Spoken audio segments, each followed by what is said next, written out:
La sainteté est à notre porte. Bonjour à toutes et à tous et bienvenue à vous si vous nous rejoignez dans cette émission spéciale Parcours spirituel Carême 2025, devenir saint en 40 jours. Toujours en compagnie du Père Marc pour nous. Père Marc, bonjour. Bonjour Père Alain. Nous sommes tous inscrits, je le disais, à l'école de Sainte Thérèse d'Avila, qui nous propose un cheminement. Et nous passons d'une demeure à une autre. Et à la fin des temps, nous atteindrons la demeure de Dieu. C'est là notre désir, voir Dieu. C'est ce que nous cherchons depuis fort longtemps. Nous voudrions voir Dieu et nous le verrons à la fin de ce temps de carême. Père Marc, nous sommes au niveau des quatrièmes demeures. Oui. Alors disons quatrième étape. Oui. Première, deuxième, troisième, quatrième étape. Oui. À ce niveau-ci, l'âme, vous nous l'avez dit, dans la troisième demeure, Oui. a pris le soin de se rendre compte qu'il y a quelque chose qui lui manque. Oui. Et dans l'attitude de l'enfant tout petit devant le Seigneur, dans une attitude d'humilité, Dieu, il a demandé le secours de Dieu et Dieu est descendu à son niveau. Voilà. Alors maintenant, à la quatrième étape, que se passe-t-il? Voilà. Merci Père Alain et merci pour ce parcours et que vous nous proposez vraiment pour ce temps de carême. Et la quatrième étape, il y a encore un saut qualitatif. Et jusqu'à la troisième étape, nous voyons l'âme qui fait des efforts. Et comme ce jeune homme qui respecte les commandements et qui s'est imposé vraiment une vie de rigueur pour respecter les commandements au point de susciter, comme dit Saint Marc, susciter l'admiration du Seigneur. Je pensais que c'était fini, il a encore des efforts à faire. Il y a des efforts. Il y en a. Mais arrivé à cette quatrième demeure-là, Oui. ce quatrième niveau, Thérèse emploie une image qui va nous aider à comprendre. Il considère que ce qui est vécu dans les demeures précédentes, c'est comme l'expérience du jardinier qui va arroser les plants. Donc, il va utiliser l'arrosoir, il ira puiser l'eau, il va arroser. Il fait bien, puisque après, vous avez les légumes, tout est frais, tout etc. est frais, oui. Mais il ne peut pas en faire beaucoup. Et il ne peut pas avoir une étendue sans limite. Et il va être fatigué à un moment donné. Alors, elle dit, à cette quatrième étape, l'âme arrive à non plus une simple oraison de recueillement, mais une oraison de quiétude. Et Montrez-nous la différence. dans le recueillement, c'est toujours d'ordre naturel. Donc, on s'est exercé et on a habitué l'esprit à se recueillir à travers beaucoup d'exercices. On a parlé de rumination là-bas, on a parlé de lecture divine, etc. Ici, les facultés sont spectatrices, les sens également. Et c'est pourquoi elle commence à parler de goût. Cette quiétude-là, elle va la décrire en 3 étapes encore. C'est-à-dire que c'est une vie à plusieurs degrés. Voyez, ici, nous sommes en quelque sorte au premier degré, où l'âme se rend compte que ce n'est plus le jardinier qui arrose. Et qui arrose alors, cette fois-ci? L'eau vient directement d'une source. Et comme elle vient d'une source, elle se répand sans aucun effort sur tout le jardin. Le jardinier se rend compte juste Le jardinier n'aura plus besoin de son arrosoir. non. Il n'aura plus besoin d'arroser. Ni même de ses muscles.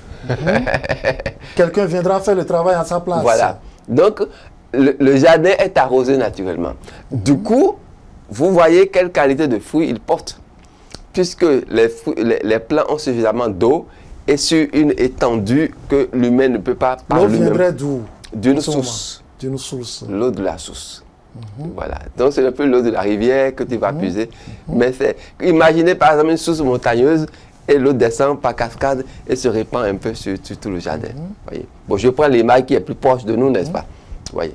Donc, à cette quatrième étape, c'est que l'âme entend comme un coup de sifflet, comme dit Thérèse, n'est-ce pas? Elle entend quelque chose qui la prend, qui la saisit. Et la saisit de telle manière qu'elle n'a plus besoin de faire un effort. Voyez. Et là, nous sommes cette fois-ci non plus dans l'ordre naturel, mais nous sommes dans l'ordre mystique, surnaturel. Donc, elle fait une expérience où elle commence à entendre beaucoup plus clairement la voix du maître intérieur. Voyez. Et ce n'est plus comme avant. Ce n'est plus perturbé non plus comme avant, où il faille beaucoup de discernement pour savoir qu'est-ce qui est du maître, qu'est-ce qui n'est pas du maître. Cette fois-ci, les choses arrivent avec autorité et assurance. Et là, vous voyez, je vous parlais l'autre fois de paroles substantielles en citant Saint Jean. Alors, voilà l'autorité. Par exemple, la parole intérieure te dit « n'aie pas peur ». Mais elle ne vient pas comme pour t'exhorter à ne pas avoir peur. Dès qu'elle te dit « n'aie pas peur », tu sens que la peur a disparu. Donc, vous réalisez à cette étape ce que nous avons toujours dit en théologie, le verbe fait chair. C'est-à-dire que c'est parole et action, les deux à la fois. Donc, ce que le Seigneur dit dans l'âme se réalise en même temps. Voilà. Donc, l'âme devient spectatrice. Elle se rend compte que le jardin est arrosé de lui-même. Voilà, Père Marc, si le jardin est arrosé de lui-même et que le jardinier n'aura plus d'efforts à faire, efforts physiques, efforts mentaux, ça suppose que je peux raccourcir le parcours et dire que moi, je suis déjà saisi par Dieu. Ça suffit, j'ai gagné le combat. Alors, nous avons parlé de 7 demeures. Oui. Il y en a encore 3 oui. autres. Alors, à la 4e étape, je peux déjà me sentir vainqueur. Ce qui arrive là, c'est ce que Saint Paul décrit. Et je vais peut-être vous lire le texte de Saint Paul parce que c'est mieux que les textes passent par eux-mêmes. Donc, c'est 2 Corinthiens et 5 que dit Saint Paul, et 13 à 17. Si nous avons perdu la tête, c'est pour Dieu. Si nous sommes raisonnables, c'est pour Dieu. En effet, l'amour du Christ nous saisit quand nous pensons qu'un seul est mort pour nous et qu'ainsi tous ont passé par la mort. Et ainsi de suite. C'est-à-dire que l'âme est saisie d'un amour tel qu'il ne peut pas se contenter d'une médiocrité. C'est-à-dire que l'amour du Christ le prend et vous savez, beaucoup de traditions disent, on sent comme une urgence à agir. C'est ça. C'est-à-dire que l'amour vous pousse à une certaine ardeur de relation que vous n'avez pas de cesse qu'à rechercher le Seigneur au plus profond. Voyez, mon âme a soif de Dieu, le Dieu vivant, ou bien encore l'image du psaume 41, 42, n'est-ce pas? Le cerf altéré qui cherche l'eau vive. Voilà. Donc, l'âme ici se rend compte que c'est Dieu qui fait tout et elle est prise d'un amour tellement comment dire, fulminant, tellement fort que et vous savez que il y a, son cœur est sans repos tant qu'il se repose en Dieu. Il y a des saints qui ont la température élevée pour ça. Et c'est-à-dire que le thermomètre même se brise parce que l'ardeur du désir est si fort que même le corps, même l'exprime pas. Ne réagit plus. Le corps n'exprime pas un degré de chaleur qui dépasse la norme. C'est ça. C'est-à-dire que le corps est tout chaud. Bon, on parle de pas de Pio par exemple, mais il y a beaucoup. C'est-à-dire que vous sentez que l'âme est dans un ardent désir, ardent au sens même propre du terme, que ça c'est comme un feu ardent. Donc le zèle pour Dieu augmente. Donc vous voyez, à cette étape, l'âme ne peut pas reculer. Le zèle de ta maison me dévore. Vous vous rappelez bien ces paroles de l'Écriture, n'est-ce pas? Donc le zèle de la maison, c'est-à-dire de la demeure intérieure, la dévore. Donc elle ne peut pas se contenter d'une médiocrité. Alors, ça fait que ces âmes-là, parfois, peuvent avoir tendance à faire des excès. Tellement elles ont envie d'en faire pour Dieu qu'elles peuvent faire des excès. Tout pour Dieu, rien que pour Dieu. Et c'est là que Thérèse dit, il faut absolument un directeur spirituel, un accompagnateur spirituel, pour qu'il n'y ait pas des excès. Parce que l'âme a besoin de quelqu'un qui est à l'extérieur pour la temporiser, pour dire oui, mais. Mais vas-y doucement, et vas-y modérément, etc. Autrement, c'est clair que l'âme fera des essais. Voyez. Donc, il n'y a pas risque que l'âme rebrousse chemin, il y a juste risque qu'il y ait des excès. Donc, il faut un accompagnateur. Et Thérèse insiste que ce ne soit pas un accompagnateur parce qu'il est un saint homme, qu'il ce soit un homme cultivé sur ce qui se passe, cultivé en théologie. Donc, voilà. Parce que l'âme vit des choses et il faut l'aider à comprendre. Et il faut l'aider et justement à retrouver le bon chemin. Voyez. Donc voilà un peu comment ça se vit dans l'âme en quelque sorte. La quatrième étape. La quatrième étape. Voyez. Et alors, ici, je voudrais aussi faire une petite remarque, c'est que quand nous parlons d'oraison, il faut peut-être que je parle de vie d'oraison.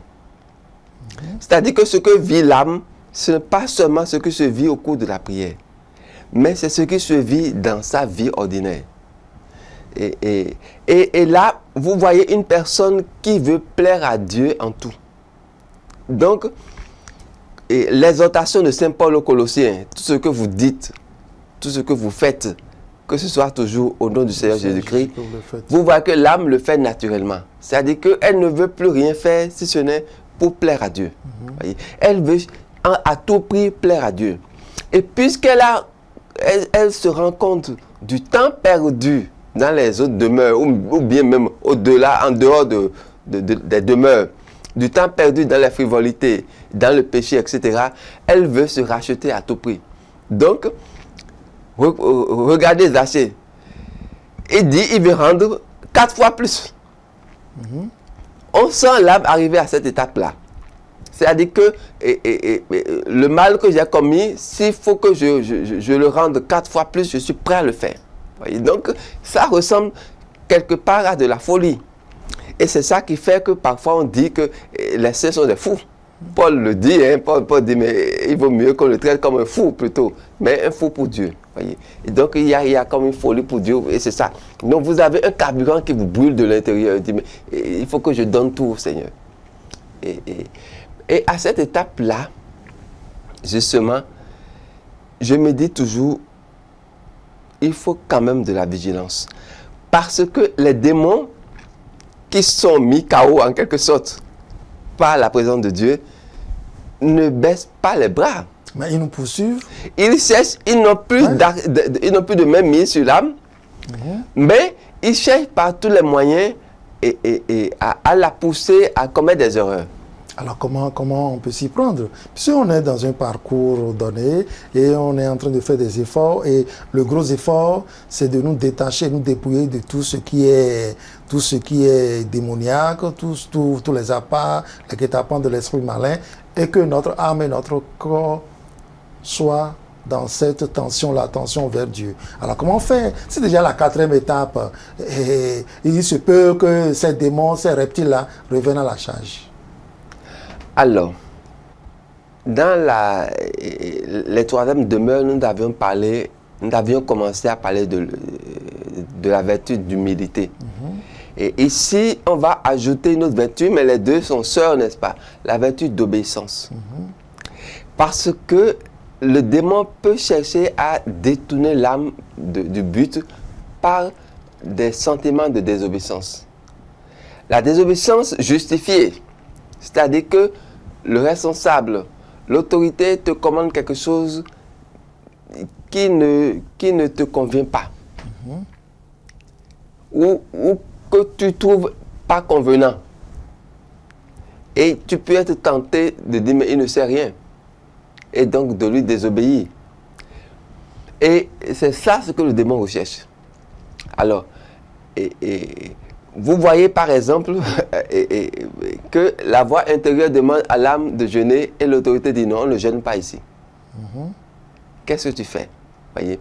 Ou la voix intérieure demande un service, on dit non, on n'est pas d'accord. Voyez? Ou bien la voix intérieure te dit célèbre la messe et l'autorité te dit non, tu ne célèbres pas la messe. Ou bien dans ces conditions ou dans ce lieu. Voyez un peu. Voyez. Et c'est là que l'âme même si elle est convaincue que cette voix intérieure venait de Dieu, l'obéissance va l'aider à se dire, bon, je me soumets à l'autorité. Et c'est par ces moyens-là que l'âme peut avoir la victoire, le dessus. Parce que le diable, c'est le désobéissant par nature. Non serviam, n'est-ce pas? Le désobéissant par nature, je ne servirai pas Dieu en l'homme, n'est-ce pas? Donc, le compte-cours, c'est je servirai toujours quand je comprends que c'est Dieu qui est là. Mais Thérèse parle à des religieuses, par exemple. Quand tu es dans l'ordre religieux, tu n'as pas besoin de savoir si c'est Dieu qui est là ou pas. Tant que l'autorité est légitime, c'est que c'est Dieu qui est là. Quand elle n'est plus légitime, ça c'est autre chose. Mais tant que l'autorité est légitime, c'est Dieu qui est là. Donc le discernement est déjà fait à l'avance. Donc toi, tu rentres dedans simplement par obéissance. Voyez. Et c'est très important pour l'âme. Parce que la moindre désobéissance est une porte grandement ouverte à l'ennemi.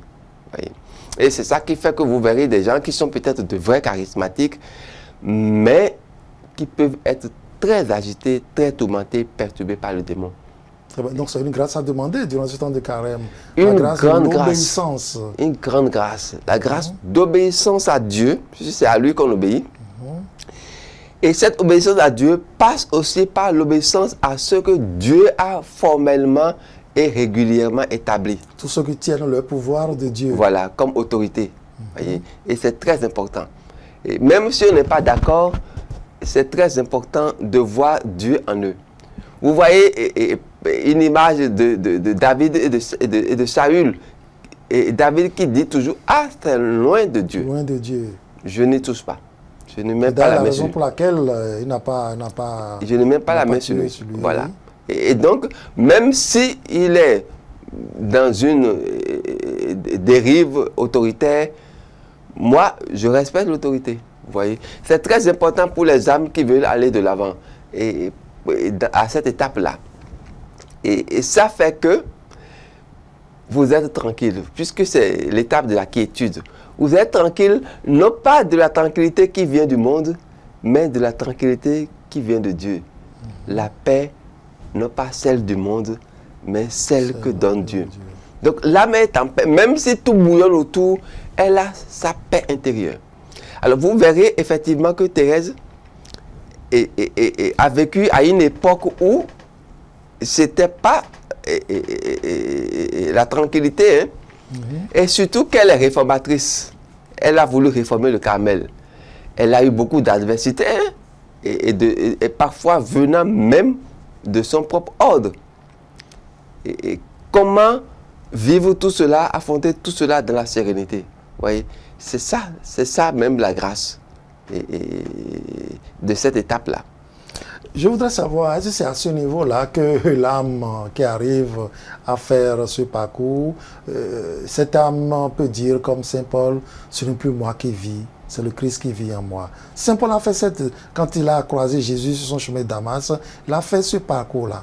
Et finalement, il dit, pour moi, désormais, ce n'est plus moi qui vis, c'est le Christ qui vit en moi. L'âme qui est à la 4e étape, peut-elle sortir une telle phrase? C'est possible. Seulement que, comme j'ai dit, la quiétude est à 3 degrés. Et ce que dit Saint Paul correspond beaucoup plus à la 6e étape. C'est-à-dire que la 6e demeure. Où les sens là sont endormis. Ici, les sens sont spectateurs, mais ils ne sont pas endormis. On arrive à une étape où les sens sont endormis complètement. Et là, l'image, on va y venir, hein. L'image, c'est comme les disciples endormis à la transfiguration. C'est-à-dire que il y avait comme une sorte de torpeur. Voyez. Donc là, vous vivez l'expérience de la mort, en quelque sorte. Donc, ce n'est plus moi qui vis, c'est ça, vous vivez l'expérience de la mort, et c'est le Christ qui vit en moi. Vous vivez en même temps l'expérience de la vie. Donc, vie et mort se côtoient en vous, en quelque sorte. Et donc, c'est vrai, on peut le dire déjà ici, mais la phrase prendra toute sa dimension et toute sa plénitude quand on sera aux 6e étape. Maintenant, on a remarqué qu'à la 4e étape, c'est l'humilité et l'obéissance qui soutiennent l'âme à ce niveau-là. Voilà, exactement. Voilà. Mais quand l'âme n'est pas soutenue par cette humilité, cette obéissance... En fait, ces vertus-là lui viennent spontanément, puisque l'âme se rend compte. Et c'est là où vous vous rendez compte que même les penseurs simples, profanes, rejoignent la mystique chrétienne. Quand, par exemple, le philosophe dit « nul n'est méchant volontairement », c'est-à-dire que le mal, c'est toujours de l'ignorance quelque part. Donc, plus on est savant, ou du moins on est éclairé sur le bien, et moins on fait le mal. Donc, ces âmes, à cette étape-là, elles entendent déjà comme un coup de sifflet de l'arbitre qui met fin à l'appareil, en quelque sorte. Ouais, donc, et cette lumière intérieure fait que elles-mêmes, sans qu'on les y contraigne, elles-mêmes se rendent compte que ici, pour avancer, il faut que j'obéisse. C'est-à-dire que je m'abandonne en quelque sorte. Si vous voulez, un autre mot qui rejoint, c'est l'abandon. Que je m'abandonne parce que je ne peux plus faire confiance à moi-même à ce niveau. Je ne fais confiance qu'à Dieu. Voyez? Et là, l'âme, en tant que spectateur, s'est rendu compte que au moment où c'est moi-même qui faisais les choses comme jardinier, j'ai vu le nombre de plants que j'ai réussi à arroser. Maintenant que c'est lui qui est venu comme source, j'ai vu aussi tous les fruits. Donc, au regard des fruits, l'âme... La pêche miraculeuse, ça. Par exemple, le disciple a dit, c'est le Seigneur. Voilà, c'est le Seigneur. Nous avons pris toute la nuit pour jeter le filet sans rien prendre. Mais dès que lui est intervenu, c'est le Seigneur. Vous voyez bien. Et quand c'est le Seigneur, vous voyez l'attitude de Pierre. Il oublie même le poisson, il se jette à l'eau pour aller à la rencontre du Seigneur. Et il se jette à l'eau en se dépouillant du manteau, se dépouille de tout. Mais il se couvre, pardon, je dis le contraire là. Il se couvre par respect pour le Seigneur pour aller à sa rencontre. Voyez. Donc, réaliser que c'est le Seigneur, ça change tout. C'est le Seigneur qui agit, ça change tout. Mais à quel moment de ma vie spirituelle, de ma croissance spirituelle, je peux me rendre compte que c'est le Christ, c'est le Maître, c'est le Seigneur, c'est lui qui fait tout? Non, depuis les premières étapes, je sais que c'est lui qui fait. Mais ma prise de conscience se précise et se perfectionne en quelque sorte. Dès le départ, je sais, mais je n'arrive pas à le laisser faire. Et parce que comme Job, je ne connaissais pas ouï dire. C'est-à-dire, on m'a parlé de lui, on me l'a enseigné au catéchisme, on me l'a enseigné dans les homélies. Mais quand j'ai commencé à évoluer, c'est moi-même qui fais l'expérience. Et vous avez une belle image dans le récit de la Samaritaine. Quand la Samaritaine est allée chez elle, elle a parlé de Jésus à ses compatriotes. Mais quand Jésus lui-même est allé en Samarie, ils lui ont dit, c'est au-delà de ce que tu nous as dit. C'est-à-dire que, et c'est là où tu vois l'expérience personnelle du Seigneur fait que ce qu'on t'a dit, tu le comprends mieux, tu l'assimiles mieux. Et tu t'émerveilles pour dire, mais c'est maintenant que je vois. C'est tout comme si tu n'avais pas vu avant. Est-ce que Dieu donne cette chance-là à chaque âme de découvrir cette dimension de son être? C'est vrai que, comme dit Thérèse, ce n'est pas toutes les âmes qui font les expériences mystiques. Il y en a même qui, en s'efforçant, deviennent malades. Voilà. Puisque dès que c'est pas à court d'effort, vous devenez malade. Et il y en a parfois, à travers ces expériences-là, dans ce qu'ils voient, ils entendent les révélations et ils se perdent dedans et ils font des erreurs mystiques. Voyez. Donc, ce n'est pas donné à tout le monde forcément de faire ces expériences. Mais qu'est-ce qui est donné à tout le monde? Le jeune homme riche. L'expérience du jeune homme riche est donnée à tout le monde. Et tout le monde se rend compte à chaque jour que il n'est pas parfait et qu'il faut toujours rechercher la perfection. Et l'Église nous propose, et pour ce temps de carême, on peut l'approfondir davantage, l'examen de conscience. Chaque soir avant de se coucher. Ça vous permet de faire le point de la journée, de voir ce qui n'a pas rendu grâce à Dieu, ce qui n'a pas honoré l'humain en vous, le Christ étant le véritable humain, n'est-ce pas? Ce qui ne l'a pas honoré en vous, et de proposer que dès le lendemain, vous ferez mieux. Cette vie simple, ordinaire, puisque l'oraison de recueillement, c'est ce qui est ordinaire, cette vie simple, ordinaire, qui est à portée de tout le monde, ça, je pense, tout le monde peut faire cet effort-là. Si Dieu nous donne des grâces mystiques extraordinaires, que son nom soit loué. S'il n'en donne pas, que son nom soit loué aussi, parce que ce qu'il nous a donné est largement suffisant pour faire le chemin à sa suite. Le jeune homme riche, quand Jésus lui a dit ce qu'il devrait faire, une dernière action à poser, il n'a pas pu, il s'en est allé tout triste. Parce qu'il s'est dit, ah là, vraiment, je n'y arriverai pas. C'est une tristesse qu'on peut interpréter aussi comme un examen de conscience. C'est-à-dire que quand la parole touche quelqu'un, c'est un signe qu'il peut se convertir. Quand vous parlez que les gens applaudissent, ce n'est pas évident qu'ils aient compris. Mais quand vous parlez que les gens n'arrivent plus à tuer la mouche, comme on dit, c'est un signe que ça va les travailler. Même si sur le champ, ils n'ont pas eu une réaction positive, ça va les travailler. Et le temps de conversion n'est pas le même pour tout le monde. Il y en a qui peuvent se convertir sur le champ. Il y en a, il leur faut beaucoup de méditation, beaucoup de réflexion sur le temps. Donc le jeune homme riche, c'est vraiment un exemple admirable. Il est parti tout triste, mais tout pensif, méditatif. Je suis sûr qu'il va se convertir. Très bien. Il s'en va en pleurant, il s'en vient en chantant. Voilà. C'est ce que je vous souhaite, chers amis. À la fin de ces 40 jours de carême, devenir saint, que la joie rejaillisse de votre cœur et de votre visage. En tout cas, merci au Père Marc qui nous a permis d'explorer la 4e étape, les 4e demeures. Et là, quand l'âme arrive à ce niveau, les sens sont là, tranquilles, mais non plus de force, mais le Seigneur qui agit. Que le Seigneur agisse dans votre vie et qu'il vous fasse découvrir toujours sa présence. Vous pouvez toujours suivre cette émission sur notre site internet qui s'affiche au bas de votre écran, www.lumenchristitv.com. Que Dieu vous bénisse et que Sainte Thérèse d'Avila nous accorde, nous obtienne ses faveurs, les faveurs divines.